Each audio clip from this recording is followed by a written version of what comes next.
পর্যায়ে কোন নেতা কর্মী কেউ এই রাস্তায় দাঁড়াতে পারবেন না। আজকের এই সমাবেশ সুশৃঙ্খল ও শান্তিপূর্ণভাবে সমাপ্ত করার লক্ষ্যে আপনাদের সকলের সহযোগিতা কামনা করছি। আজকের এই সমাবেশ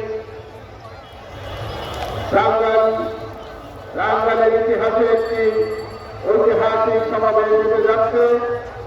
ইতিমধ্যে এই বিশাল মাঠ, এর চতুর্পাশে লক্ষ লক্ষ জনতা অবস্থান নিয়েছেন এবং এখনো পর্যন্ত যেভাবে আমরা লক্ষ্য করছি, এখনো পর্যন্ত যেভাবে মিছিল প্রবেশ করছে, এতে প্রমাণিত হচ্ছে আজকে